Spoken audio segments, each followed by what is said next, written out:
to the X-Ray Podcast. Soy Julio Torres, and I really appreciate you guys being here today. And we doing the live stream on Vance and Walz debate. Hopefully, let me get this started right here so I can share the screen with you. Give me a quick second. Let me go live real quick. Let me share the screen. Let me share. There we go.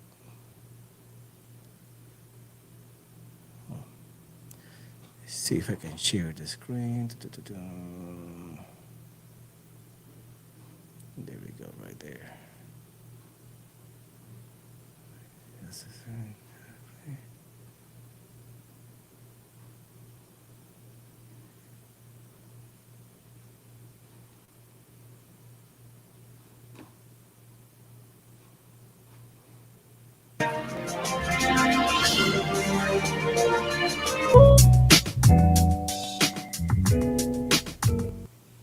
All right, let me pause it real quick. We're about to start in a few minutes. There we go, right there.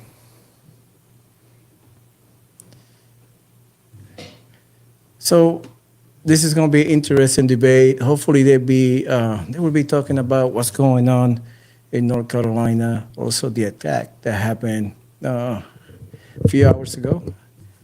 Iran launching missiles into Israel. Hopefully they touch on that, the economy, and also what's going on with the border situation. So let's see if they deal with that stuff today. Hopefully we get a good debate out of them. If you haven't already, please like and subscribe. Also share this stream to others. So for me, I'm a newbie on this one today. I'll be hosting this Vance Walz event. Hopefully I do good. Let me know in the comments. Let me see if I can see your comments. Let me see. Here we go. So we're getting there.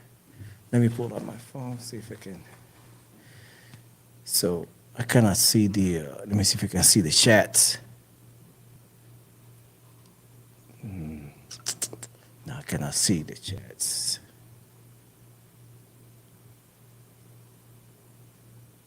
Let me see if I can see it from my phone.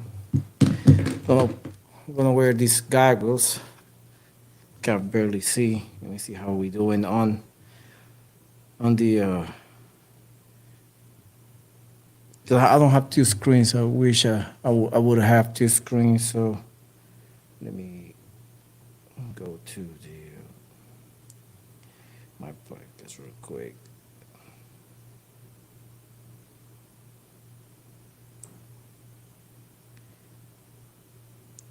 Say we are live. Really appreciate it.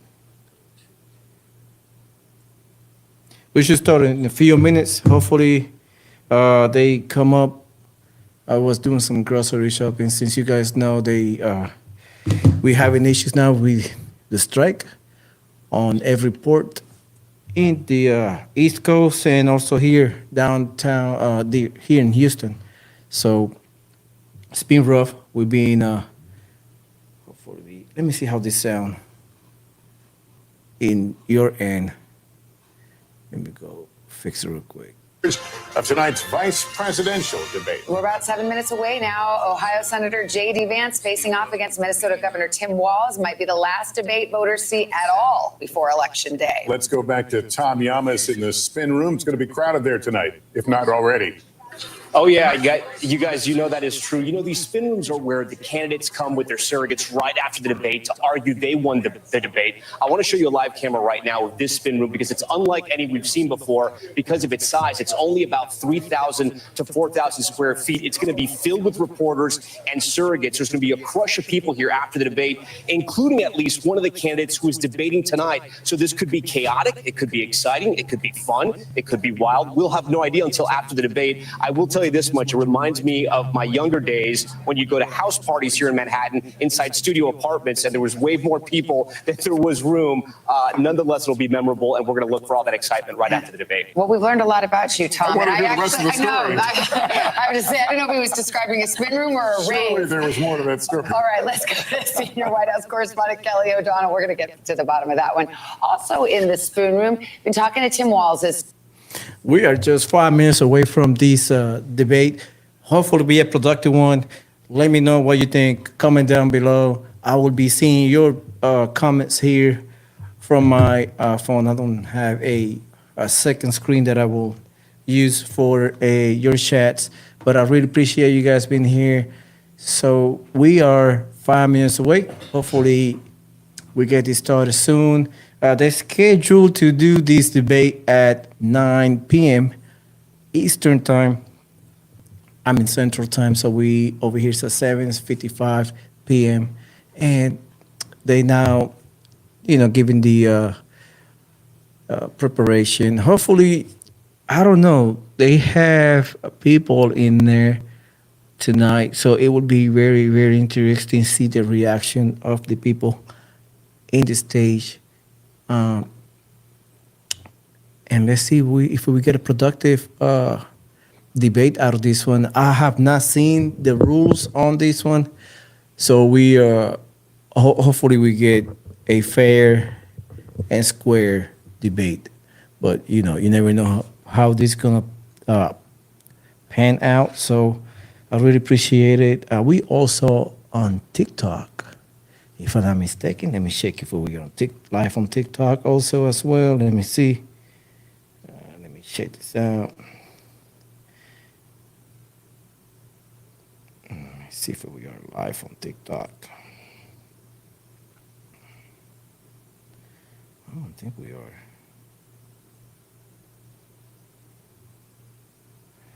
No, we are not. We are now on TikTok. Let me see if I can fix this real quick.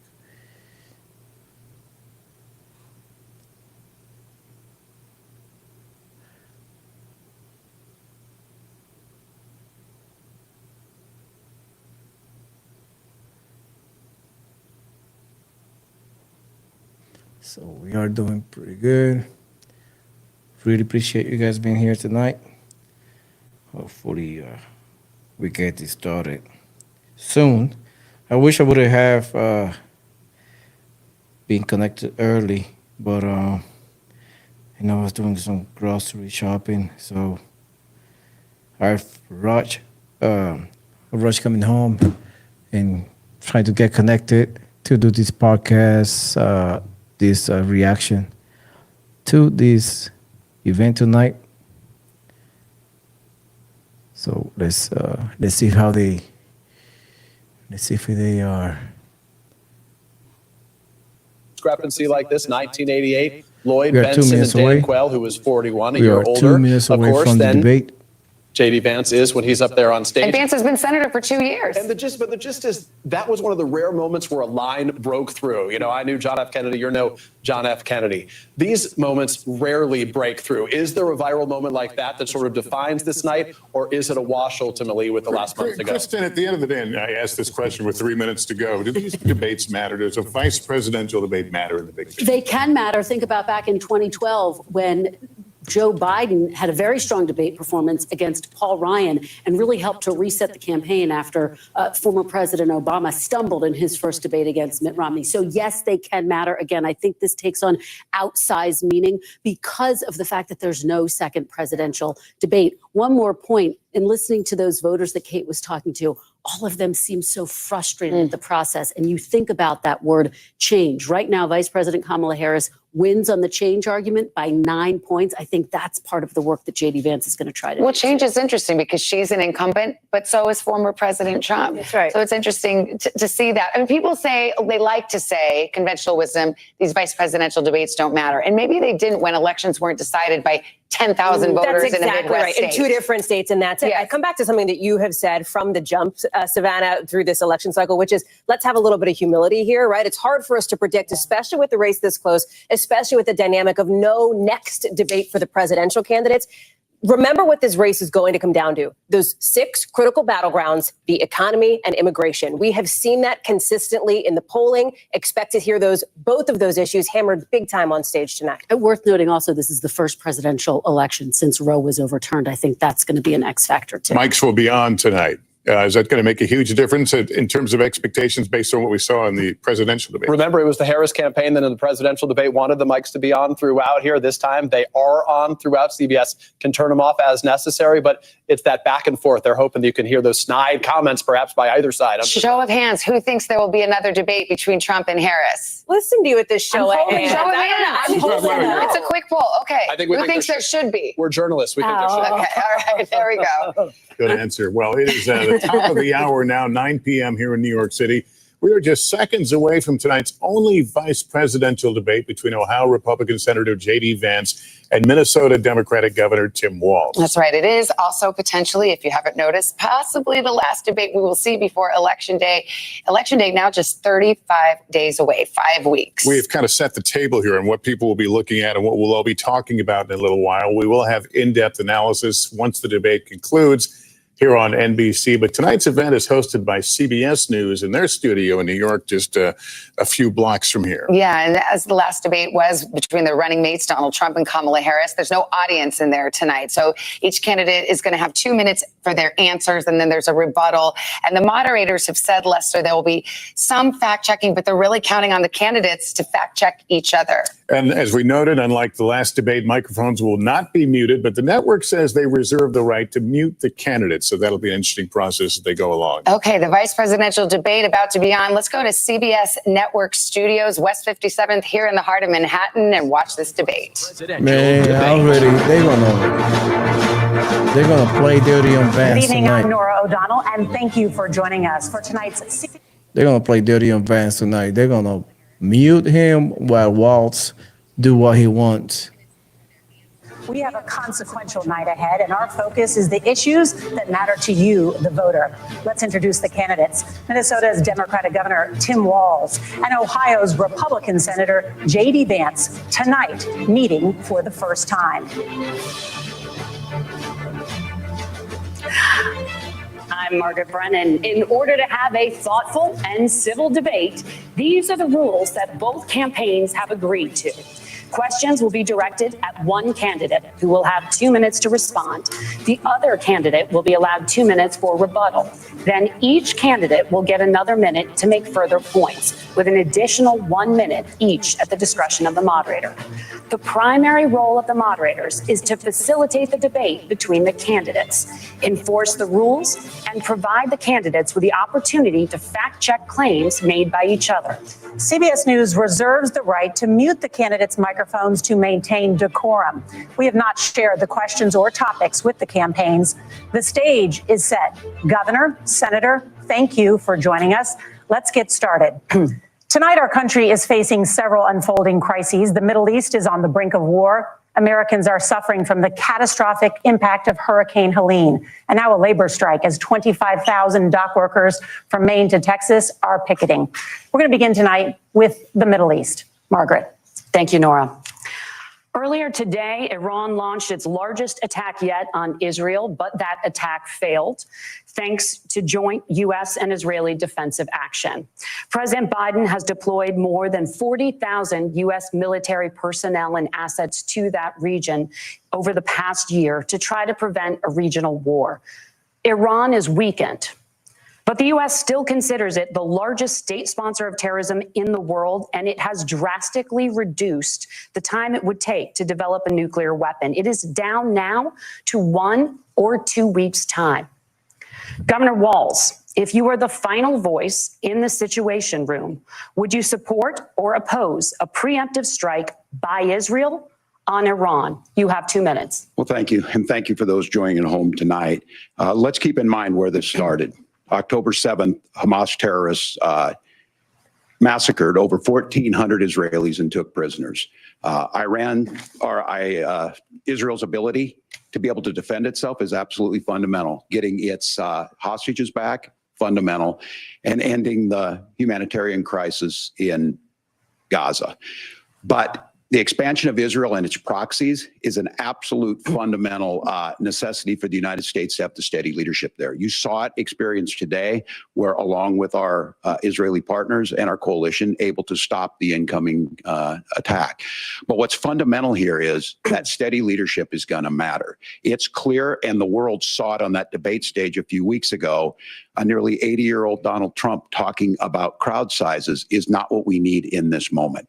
But it's not just that. It's those that were closest to Donald Trump that understand how dangerous he is when the world is this dangerous. His chief of staff, John Kelly, said that he was the most flawed human being he'd ever met. And both of his secretaries of defense and his national security advisors said he should be nowhere near the White House.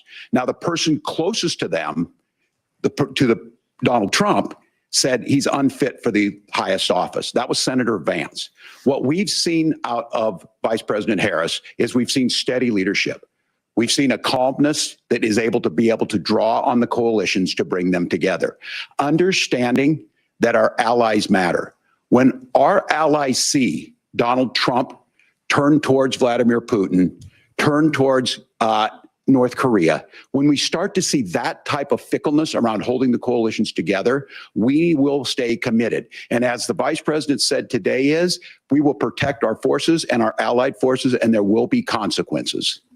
Governor, your time is up. Senator Vance, the same question. Would you support or oppose a preemptive strike by Israel on Iran? You have 2 minutes. So, Margaret, I want to answer the question. First of all, thanks, Governor. Thanks to CBS for hosting the debate. And thanks, most importantly, to the American people who are watching this evening and caring enough about this country to pay attention to this vice presidential debate.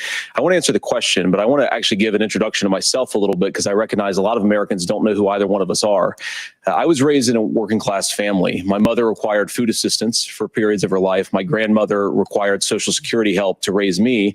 And she raised me in part because my own mother struggled with addiction for a big chunk of my early life. I went to college on the GI Bill after I enlisted in the Marine Corps and served in Iraq. And so I stand here asking to be your vice president with extraordinary gratitude for this country, for the American dream that made it possible for me to live my dreams. And most importantly, I know that a lot of you are worried about the chaos in the world and the feeling that the American dream is unattainable. I want to try to convince you tonight over the next 90 minutes that if we get better leadership in the White House, if we get Donald Trump back in the White House, the American dream is going to be attainable once again. Now, to answer this particular question, we have to remember that as much as Governor Walz just accused Donald Trump of being an agent of chaos, Donald Trump actually delivered stability in the world, and he did it by establishing effective deterrence. People were afraid of stepping out of line. Iran, which launched this attack, has received over $100 billion in unfrozen assets thanks to the Kamala Harris administration. What do they use that money for? They use it to buy weapons that they're now launching against our allies, and God forbid, potentially launching against the United States as well. Donald Trump recognized that for people to fear the United States, you needed peace through strength. They needed to recognize that if they got out of line, the United States global leadership would put stability and peace back in the world. Now, you asked about a preemptive strike, Margaret, and I want to answer the question. Look, it is up to Israel what they think they need to do to keep their country safe, and we should support our allies wherever they are when they're fighting the bad guys. I think that's the right approach to take with the Israel question. Thank you, Senator. Governor Walz, do you care to respond to any of the allegations? Well, look, Donald Trump was in office. We'll sometimes hear a revisionist history, but when Donald Trump was in office, it was Donald Trump who we had a coalition of nations that had boxed Iran's nuclear program in, the inability to advance it. Donald Trump pulled that program and put nothing else in its place. So Iran is closer to a nuclear weapon than they were before because of Donald Trump's fickle leadership. And when Iran shot down an American aircraft in international airspace, Donald Trump tweeted, because that's the standard diplomacy of Donald Trump. And when Iranian missiles did fall near U.S. troops and they received traumatic brain injuries, Donald Trump wrote it off as headaches. Look, our allies understand that Donald Trump is fickle. He will go to whoever has the most flattery or where it makes sense to him. Steady leadership like you witnessed today, like you witnessed in April. Both Iranian attacks were repelled. Our coalition is strong, and we need the steady leadership that Kamala Harris is providing.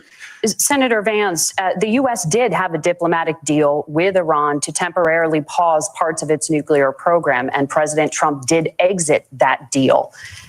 He recently said, just 5 days ago, the U.S. must now make a diplomatic deal with Iran because the consequences are impossible.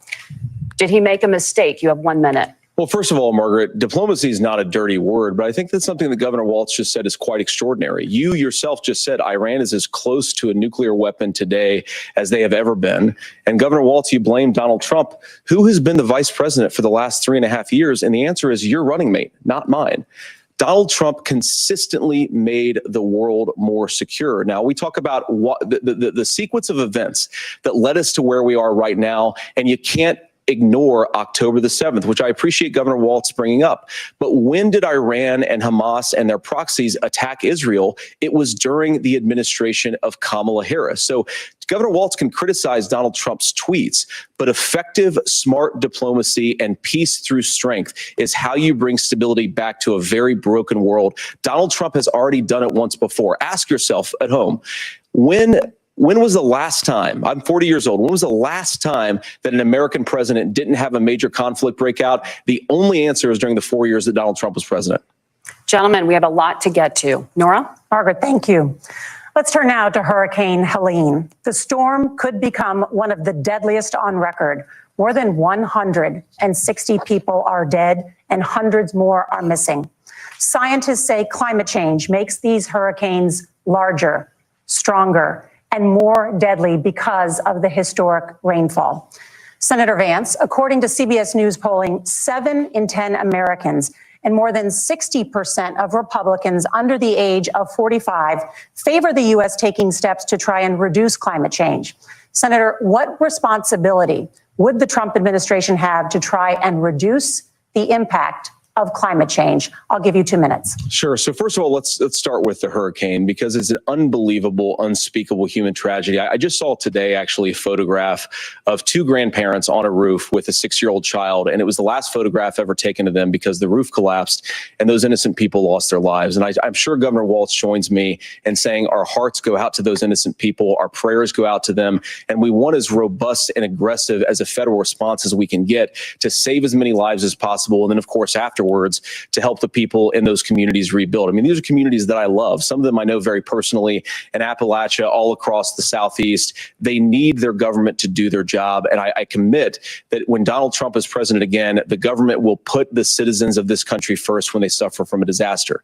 Now, Nora, you asked about climate change. I think this is a very important issue. Look, a lot of people are justifiably worried about all these crazy weather patterns. I think it's important for us, first of all, to say Donald Trump and I support clean air, clean water. We want the environment to be cleaner and safer. But one of the things that I've noticed some of our Democratic friends talking a lot about is a concern about carbon emissions, this idea that carbon emissions drives all of the climate change.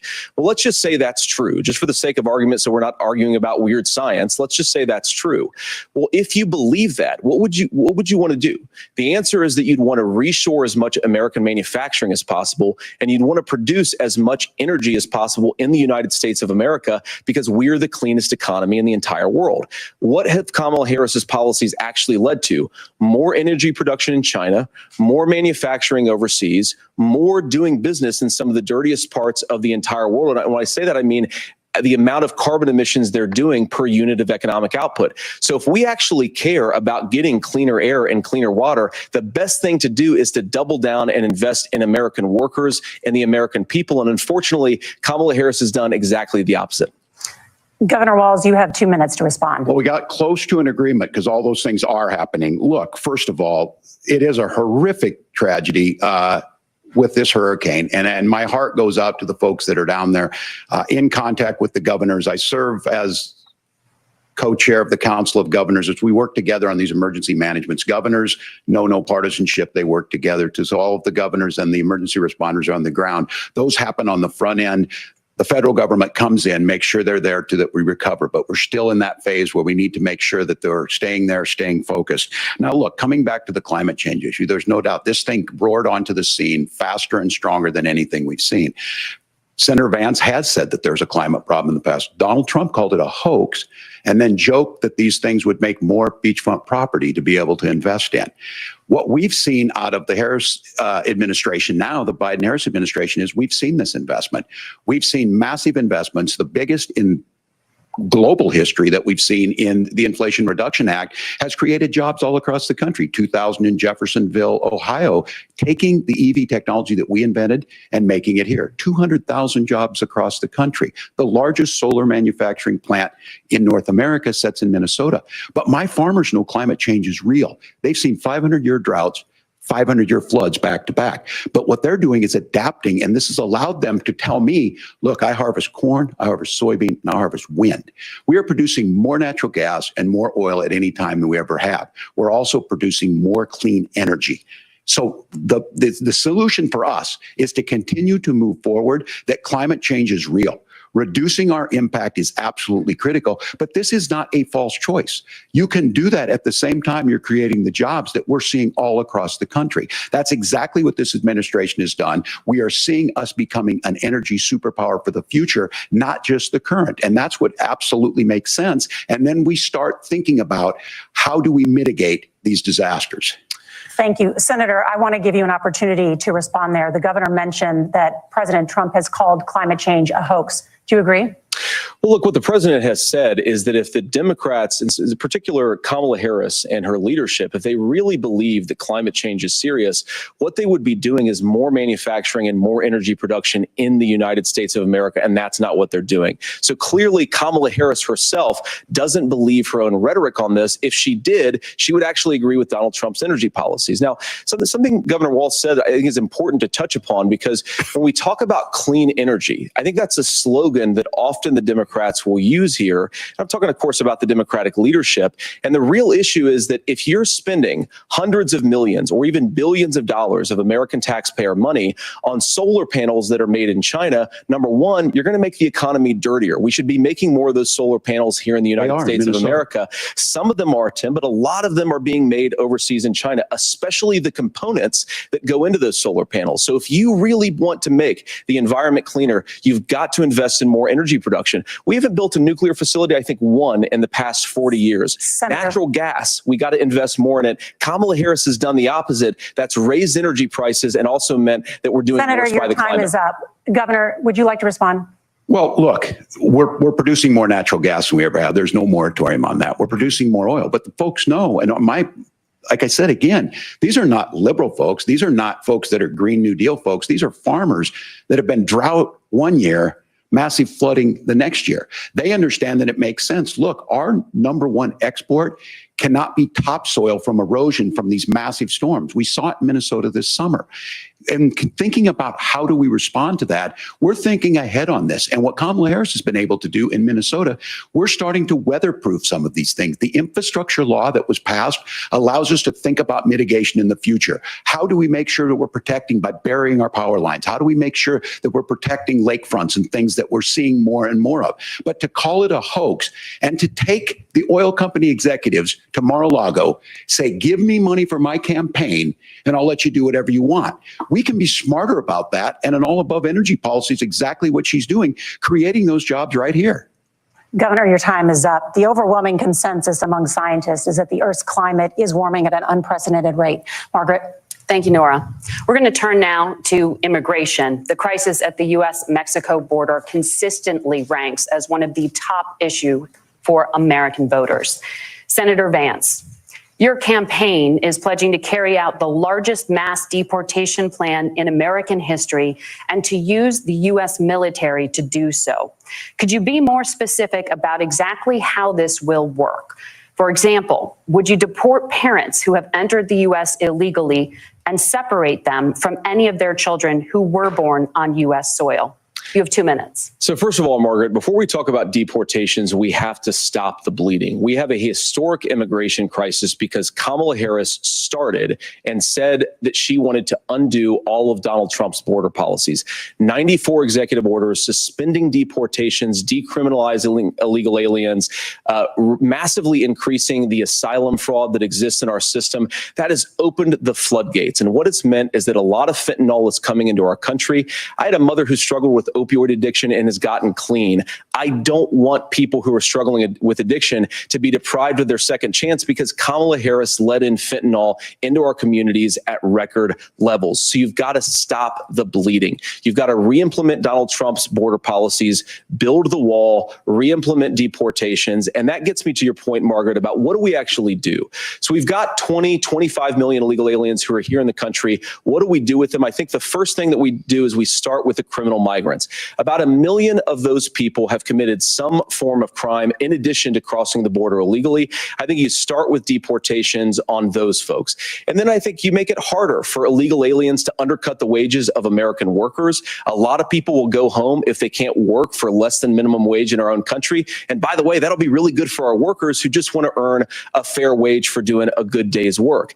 And the final point, Margaret, is you ask about family separation. Right now in this country, Margaret, we have 320,000 children that the Department of Homeland Security has effectively lost. Some of them have been sex trafficked. Some of them hopefully are at homes with their families. Some of them have been used as drug trafficking mules. The real family separation policy in this country is unfortunately Kamala Harris's wide open southern border. And I'd ask my fellow Americans to remember when she came into office, she said she was going to do this. Real leadership would be saying, you know what, I screwed up. We're going to go back to Donald Trump's border policies. I wish that she would do that. It would be good for all of us.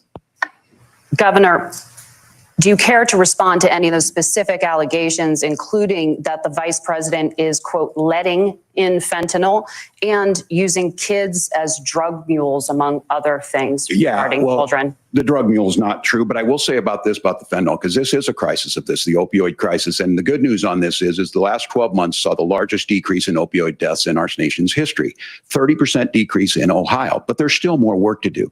But let's go back to this on immigration. Kamala Harris was the attorney general of the largest state, a border state in California. She's the only person in this race who prosecuted transnational gangs for human trafficking and drug interventions.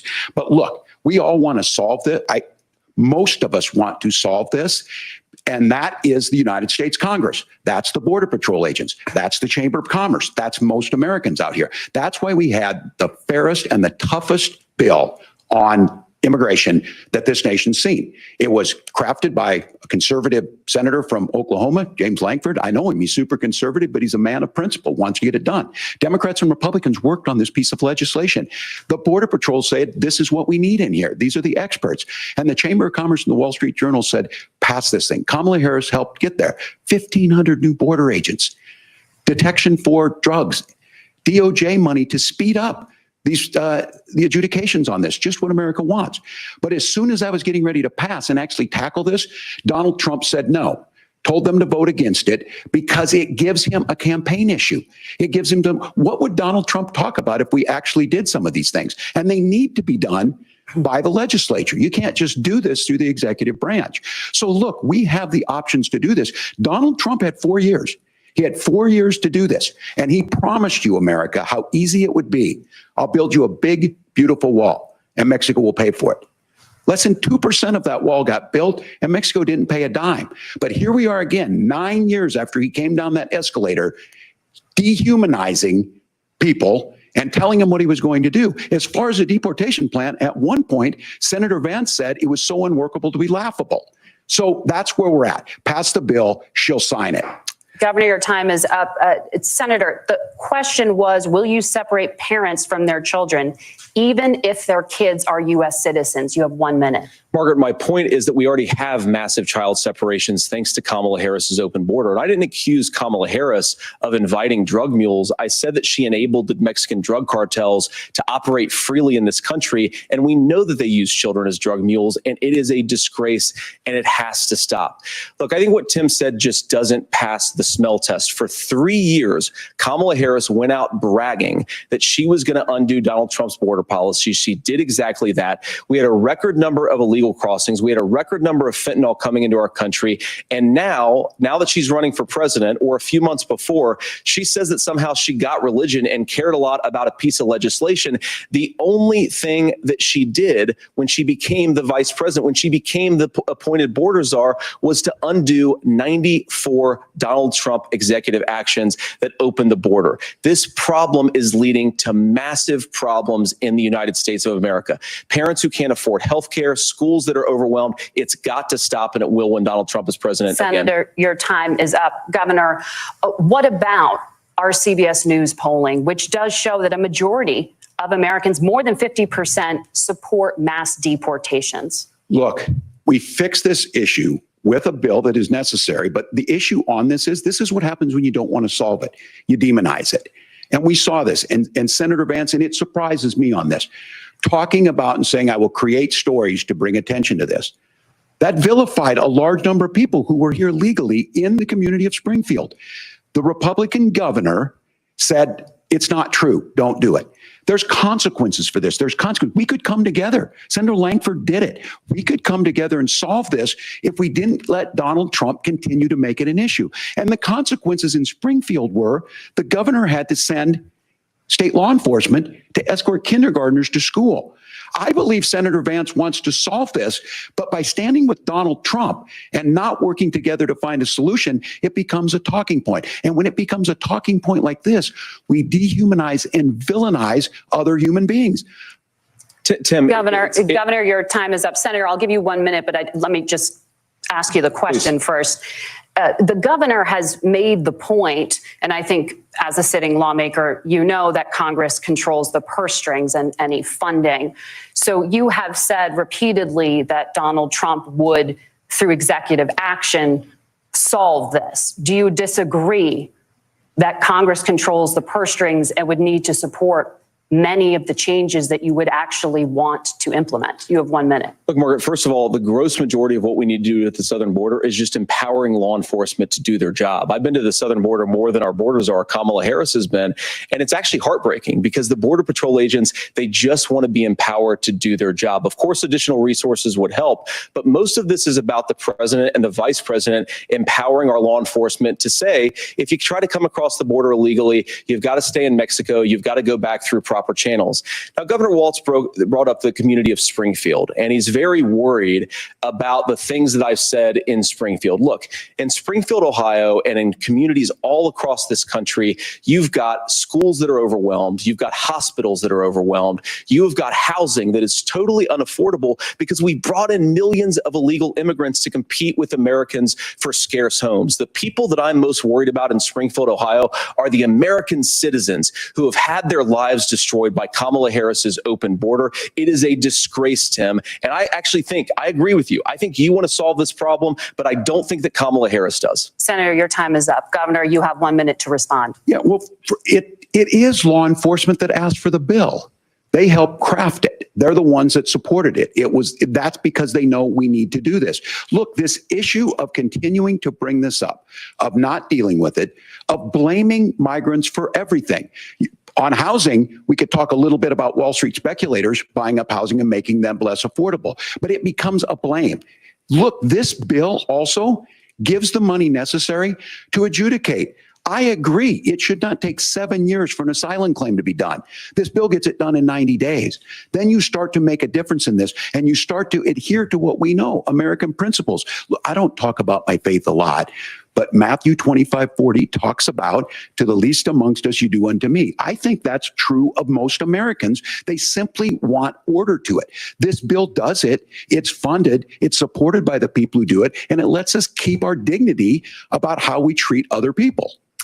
Thank you, Governor. And just to clarify for our viewers, Springfield, Ohio does have a large number of Haitian migrants who have legal status. Sure. Temporary protected status. Well, Margaret, but thank you, Senator. We have so much to get to. Margaret, I think it's important we're because to turn out of the economy. Thank Margaret, you. The rules were that you guys weren't going to fact check, and since you're fact checking me, I think it's important to say what's actually going on. So there's an application called the CBP One app where you can go on as an illegal migrant, apply for asylum or apply for parole, and be granted legal status at the wave of a Kamala Harris open border wand. That is not a person coming in, applying for a green card and waiting for 10 years. That is the facilitation of illegal immigration, Margaret, by our own leadership. Thank you, Senator, for describing the legal process. We have so much to get to, Senator. Those laws have been on the books since 1990. Thank you, gentlemen. The CBP One app has not been on the books since 1990. It's something that Kamala Harris created, Margaret. Gentlemen, the audience can't hear you because your mics are cut. We have so much we want to get to. Thank you for explaining the legal process. Nora. Thank you, Margaret. The Let's go, economy Vance. is a top concern for voters. Each of your campaigns has released an economic plan, so let's talk about the specifics. Governor Walz, Vice President Harris unveiled a plan that includes billions in tax credits for manufacturing, housing, and a renewed child tax credit. The Wharton School says your proposals will increase the nation's deficit by $1.2 trillion. How would you pay for that without ballooning the deficit? Governor, I'll give you 2 minutes. Yeah, thank you. And Kamala Harris and I do believe in the middle class because that's where we come from. We both grew up in that. We understand. So those of you out there listening tonight, you're hearing a lot of stuff back and forth, and it's good. It's healthy. That's what this is supposed to happen. You should be listening. How's this going to impact me? The bold forward plan that Kamala Harris put out there is talking about this housing issue. The one thing is there's 3 million new houses proposed under this plan with down payment assistance on the front end to get you in a house. A house is much more than just an asset to be traded somewhere. It's foundational to where you're at. And then making sure that the things you buy every day, whether they be prescription drugs or other things, that there's fairness in that. Look, the $35 insulin is a good thing, but it costs $5 to make insulin. They were charging $800 before this law went into effect. As far as the housing goes, I've seen it in Minnesota. 12% more houses in Minneapolis, prices went down on rent 4%. It's working. And then making sure tax cuts go to the middle class. $6,000 child tax credit, we have one in Minnesota, reduces childhood poverty by a third. We save money in the long run, and we do the right thing for families. And then getting businesses off the ground. The law as it stands right now is $5,000 tax credit for small business, increasing that to $50,000. Now, this is a philosophical difference between us. Donald Trump made a promise, and I'll give you this. He kept it. He took folks to Mar-a-Lago, said, you're rich as hell, I'm going to give you a tax cut. He gave the tax cuts that predominantly went to the top class. What happened there was an $8 trillion increase in the national debt, the largest ever. Now he's proposing a 20% consumption or sales tax on everything we bring in. Everyone agrees, including businesses, it would be destabilizing it. It would increase inflation and potentially lead to a recession. Look, this is simple for you. Where are we going? Kamala Harris has said to do the things she wants to do. We'll just ask the wealthiest to pay their fair share. When you do that, our system works best. More people are participating in it, and folks have the things that they need. Senator, I want to give you a moment to respond on that. But similarly, the Wharton School has done an analysis of the Trump plan and says it would increase the nation's deficit by $5.8 trillion. My question is the same for you. How do you pay for all that without ballooning the deficit? I'll give you 2 minutes. Well, first of all, you're going to hear a lot from Tim Walz this evening, and you just heard it in the answer. A lot of what Kamala Harris proposes to do, and some of it, I'll be honest with you, it even sounds pretty good. Here's what you won't hear, is that Kamala Harris has already done it because she's been the vice president for 3.5 years. She had the opportunity to enact all of these great policies, and what she's actually done instead is drive the cost of food higher by 25%, drive the cost of housing higher by about 60%, open the American southern border and make middle-class life unaffordable for a large number of Americans. If Kamala Harris has such great plans for how to address middle-class problems, then she ought to do them now. Not when asking for a promotion, but in the job the American people gave her 3.5 years ago. And the fact that she isn't tells you a lot about how much you can trust her actual plans. Now, Donald Trump's economic plan is not just a plan, but it's also a record. A lot of those same economists attack Donald Trump's plan, and they have PhDs, but they don't have common sense and they don't have wisdom, because Donald Trump's economic policies delivered the highest take-home pay in a generation in this country, 1.5% inflation, and to boot, peace and security all over the world. So when people say that Donald Trump's economic plan doesn't make sense, I say, look at the record. He delivered rising take-home pay for American workers. Now, Tim admirably admits that they want to undo the Trump tax cuts. But if you look at what was so different about Donald Trump's tax cuts, even from previous Republican tax cut plans, is that a lot of those resources went to giving more take-home pay to middle class and working class Americans. It was passed in 2017, and you saw an American economic boom unlike we've seen in a generation in this country. That is a record that I'm proud to run on, and we're going to get back to that common sense wisdom so that you can afford to live the American dream again. I know a lot of you are struggling. I know a lot of you are worried about paying the bills. It's going to stop when Donald Trump brings back common sense to this country. Governor, do you want to respond to that? What has Kamala Harris done for the middle Yeah, class? well, Kamala Harris's day one was Donald Trump's failure on COVID that led to the collapse of our economy. We were already before COVID in a manufacturing recession, but 10 million people out of work, largest percentage since the Great Depression. 9 million jobs closed on that. That was day one. Whether it was the Infrastructure Act or other things we moved. Now, you made a question about experts, said this. I've made a note of this. Economists can't be trusted. Science can't be trusted. National security folks can't be trusted. Look, if you're going to be president, you don't have all the answers. Donald Trump believes he does. My pro tip of the day is this. If you need heart surgery, listen to the people at the Mayo Clinic in Rochester, Minnesota, not Donald Trump. And the same thing goes with this. And I ask you out there, teachers, nurses, truck drivers, or whatever, how is it fair that you're paying your taxes every year and Donald Trump hasn't paid any federal tax in the last 15 years, and the last year as president? That's what's wrong with the system. There's a way around it, and he's bragged about that. We're just asking for fairness in it, and that's all you want. You have a minute. Governor, you say trust the experts. But those same experts for 40 years said that if we shipped our manufacturing base off to China, we'd get cheaper goods. They lied about that. They said if we shipped our industrial base off to other countries, to Mexico and elsewhere, it would make the middle class stronger. They were wrong about that. They were wrong about the idea that if we made America less self-reliant, less productive in our own nation, that it would somehow make us better off, and they were wrong about it. And for the first time in a generation, Donald Trump had the wisdom and the courage to say to that bipartisan consensus, we're not doing it anymore. We're bringing American manufacturing back. We're unleashing American energy. We're going to make more of our own stuff. And this isn't just an economic issue. I mean, I've got 3 beautiful little kids at home, 7, 4, and 2, and I love them very much, and I hope they're in bed right now. But look, so many of the drugs, the pharmaceuticals that we put in the bodies of our children are manufactured by nations that hate us. This has to stop. And we're not going to stop it by listening to experts. We're going to stop it by listening to common sense wisdom, which is what Donald Trump governed on. Senator, your time is up. Governor Walz, can you address that? I mean, voters say they trust Donald Trump on the economy more. Why? Well, if you're listening tonight and you want billionaires to get tax cuts, you heard what the numbers were. Look, I'm a union guy on this. I'm not a guy who wanted to ship things overseas, but I understand that, look, we produce soybeans and corn. We need to have fair trading partners. That's something that we believe in. I think the thing that most concerns me on this is Donald Trump was the guy who created the largest trade deficit in American history with China. So the rhetoric is good.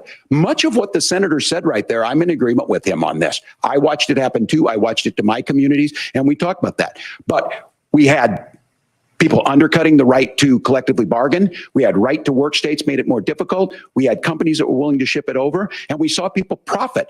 Folks that are venture capital in some cases, putting money into companies that were overseas. We're in agreement that we bring those home. The issue is Donald Trump is talking about it. Kamala Harris has a record, 250,000 more manufacturing jobs just out of the IRA. May I respond to that? Yes. So appreciate that. So if you notice, what Governor Walz just did is he said, first of all, Donald Trump has to listen to the experts.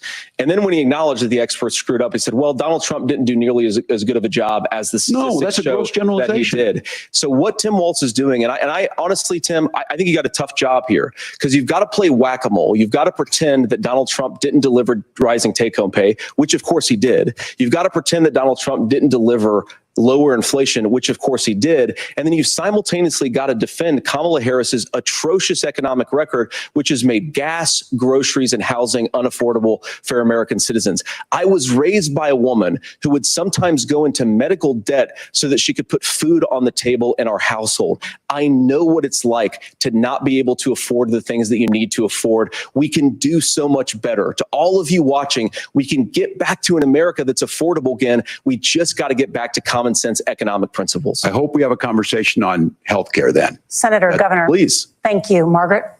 We have a lot to get to ahead, gentlemen, on many topics. But right now, I want to talk about personal qualifications.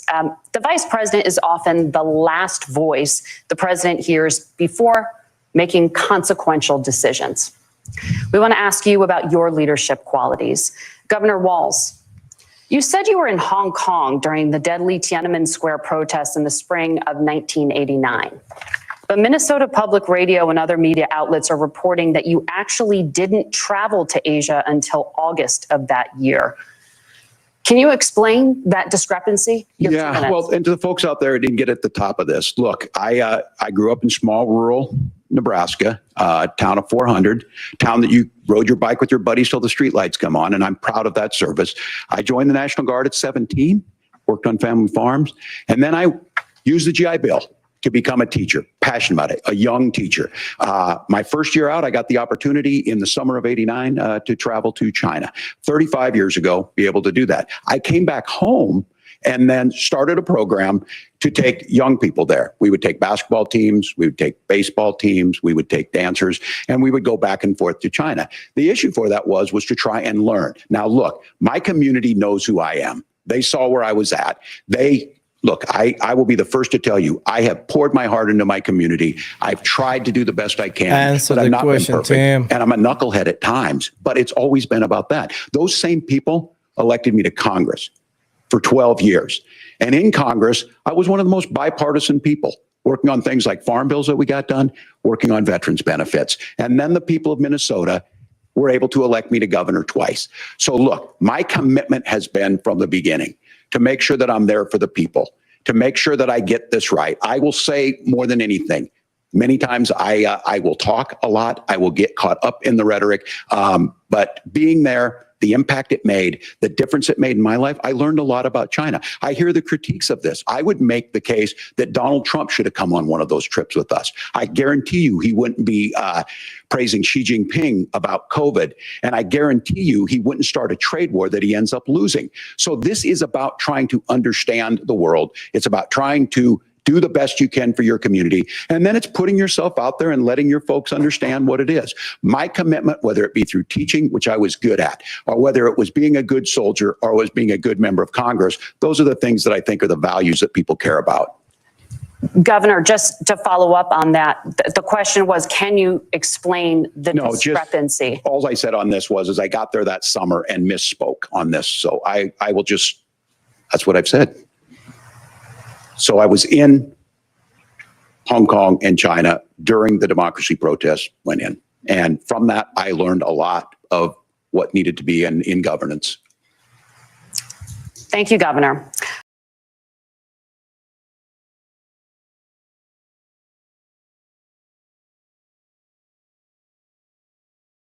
Hitler.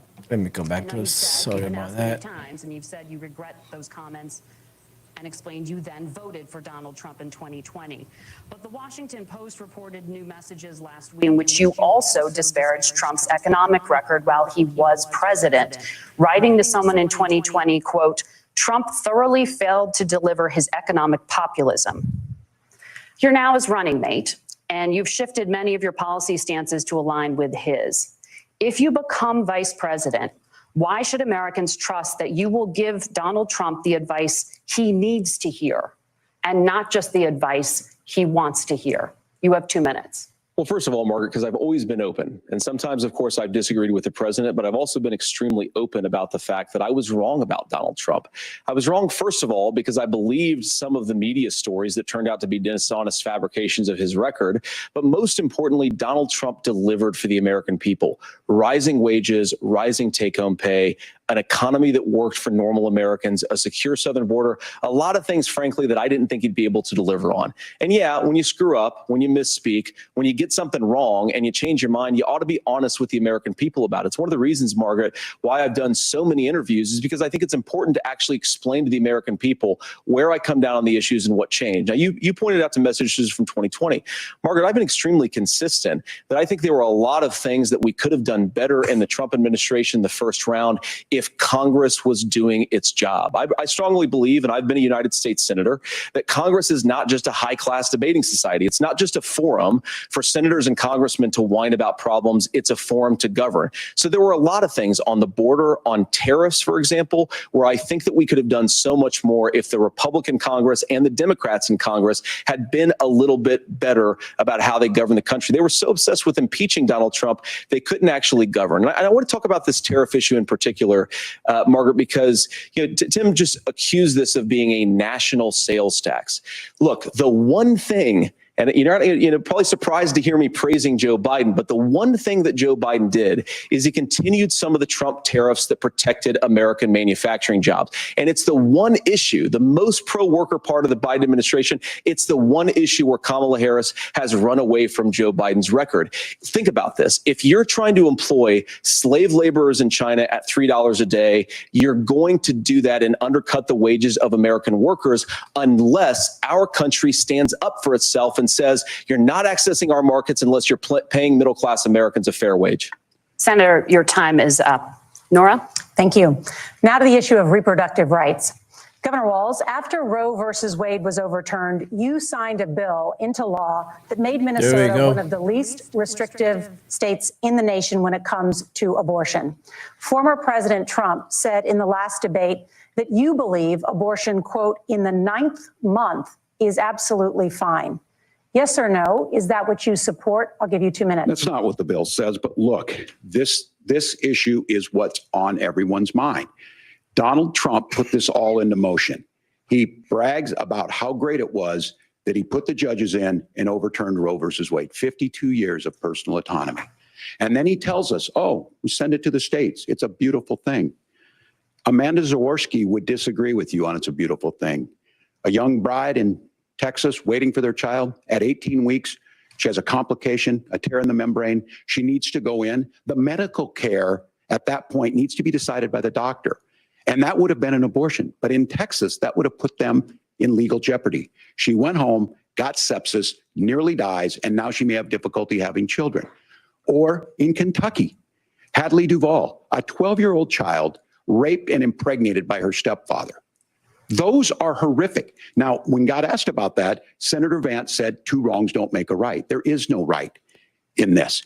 So in Minnesota, what we did was restore Roe versus Wade. We made sure that we put women in charge of their health care. But look, this is not where, if you don't know Amanda or a Hadley, you soon will. Their Project 2025 is going to have a registry of pregnancies. It's going to make it more difficult, if not impossible, to get contraception and limit access, if not eliminate access to infertility treatments. For so many of you out there listening, me included, infertility treatments are why I have a child.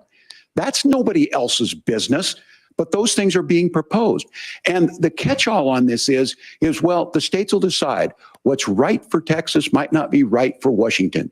That's not how this works. This is basic human right. We have seen maternal mortality skyrocket in Texas, outpacing many other countries in the world. This is about healthcare. In Minnesota, we are ranked first in healthcare for a reason. We trust women, we trust doctors. Senator, do you want to respond to the governor's claim? Will you create a federal pregnancy monitoring agency? No, Nora, certainly we won't. And I want to talk about this issue because I know a lot of Americans care about it. And I know a lot of Americans don't agree with everything that I've ever said on this topic. And, you know, I grew up in a working class family in a neighborhood where I knew a lot of young women who had unplanned pregnancies and decided to terminate those pregnancies because they feel like they didn't have any other options. And, you know, one of them is actually very dear to me. And I know she's watching tonight, and I love you. And she told me something a couple years ago that she felt like if she hadn't had that abortion, that it would have destroyed her life because she was in an abusive relationship. And I think that what I take from that as a Republican who proudly wants to protect innocent life in this country, who proudly wants to protect the vulnerable, is that my party, we've got to do so much better of a job at earning the American people's trust back on this issue where they frankly just don't trust us. And I think that's one of the things that Donald Trump and I are endeavoring to do. I want us as a Republican Party to be pro-family in the fullest sense of the word. I want us to support fertility treatments. I want us to make it easier for moms to afford to have babies. I want it to make it easier for young families to afford a home so they can afford a place to raise that family. And I think there's so much that we can do on the public policy front just to give women more options. Now, of course, Donald Trump has been very clear that on the abortion policy specifically, that we have a big country and it's diverse. And California has a different viewpoint on this than Georgia. Georgia has a different viewpoint from Arizona. And the proper way to handle this, as messy as democracy sometimes is to let voters make these decisions. Let the individual states make their abortion policy. And I think that's what makes the most sense in a very big, a very diverse, and let's be honest, sometimes a very, very messy and divided country. Governor, would you like to respond and also answer the question about restrictions? Yeah, well, the question got asked and Donald Trump made the accusation that wasn't true about Minnesota. Well, let me tell you about this idea that there's diverse states. There's a young woman named Amber Thurman. She happened to be in Georgia, a restrictive state. Because of that, she had to travel a long distance to North Carolina to try and get her care. Amber Thurman died in that journey back and forth. The fact of the matter is, how can we as a nation say that your life and your rights, as basic as the right to control your own body, is determined on geography? There's a very real chance, had Amber Thurman lived in Minnesota, she would be alive today. That's why the restoration of Roe versus Wade. When you listen to Vice President Harris talk about this subject and you hear me talk about it, you hear us talking exactly the same. Donald Trump is trying to figure out how to get the political right of this. I agree with a lot of what Senator Vance said about what's happening. His running mate, though, does not, and that's the problem. Governor, your time is up. Senator, let me ask you about that. He mentioned, it was, I think, referring to a national ban. In the past, you have supported a federal ban on abortion after 15 weeks. In fact, you said if someone can't support legislation like that, quote, you are making the United States the most barbaric pro-abortion regime anywhere in the entire world. My question is, why have you changed your position? Well, Nora, first of all, I never supported a national ban. I did when I was running for Senate in 2022, talk about setting some minimum national standard. For example, we have a partial birth abortion ban in place in this country at the federal level. I don't think anybody's trying to get rid of that, or at least I hope not, though I know that Democrats have taken a very radical pro-abortion stance. But Nora, you know, one of the things that changed is in the state of Ohio, we had a referendum in 2023, and the people of Ohio voted overwhelmingly, by the way, against my position. And I think that what I learned from that, Nora, is that we've got to do a better job at winning back people's trust. So many young women would love to have families. So many young women also see an unplanned pregnancy as something that's going to destroy their livelihood, destroy their education, destroy their relationships. And we have got to earn people's trust back. And that's why Donald Trump and I are committed to pursuing pro-family policies, making childcare more accessible, making fertility treatments more accessible, because we've got to do a better job at that. And that's what real leadership is. Governor, your response. Well, I'm going to respond on the pro-abortion piece of that. No, we're not. We're pro-women. We're pro-freedom to make your own choice. We know what the implications are to not be that. Women having miscarriages, women not getting the care, physicians feeling like they may be prosecuted for providing that care. And as far as making sure that we're educating our children and giving them options, Minnesota's a state with one of the lowest teen pregnancy rates. We understand that too. We know that the options need to be available, and we make that true. We also make it, we're a top 3 state for the best place to raise children. But these two things, to try and say that we're pro-children, but we don't like this, or you guys are pro-abortion, that's not the case at all. We are pro-freedoms for women to make their choices, and we're going, and Kamala Harris is making the case, to make options for children more affordable, a $6,000 child tax credit, but we're not going to base that on the backs of making someone like Amber Thurman drive 600 miles to try and get health care. Senator. May I respond to that? First of all, Governor, I agree with you. Amber Thurman should still be alive, and there are a lot of people who should still be alive, and I certainly wish that she was. And maybe you're free to disagree with me on this and explain this to me. But as I read the Minnesota law that you signed into law, the statute that you signed into law, it says that a doctor who presides over an abortion where the baby survives, the doctor is under no obligation to provide life-saving care to a baby who survives a botched late-term abortion.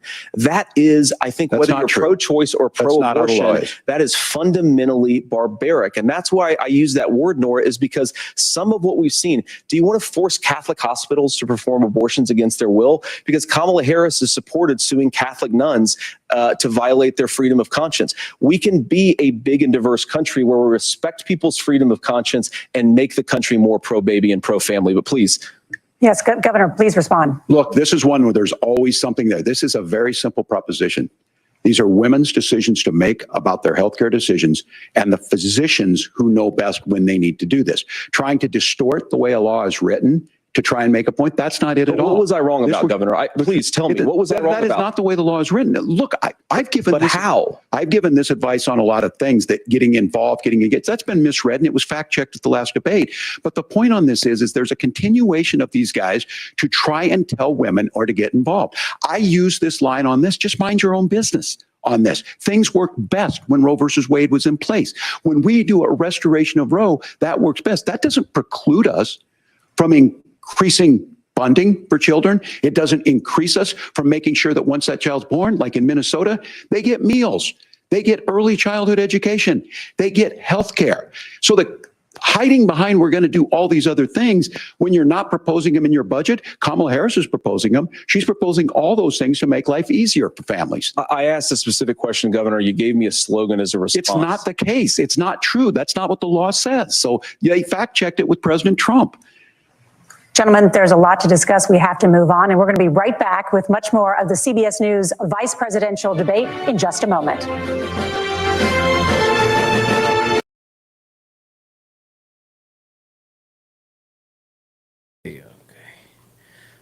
There you go. There you have it. Let me see if I can change the title on my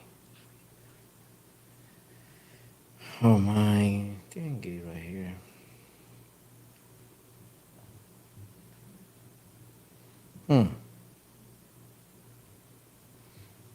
See if I can change it real quick. Give me a quick second. See, I'm gonna change my. Let's see. I'll be back in a few minutes. Let me change this title thing. I'll be back in a few.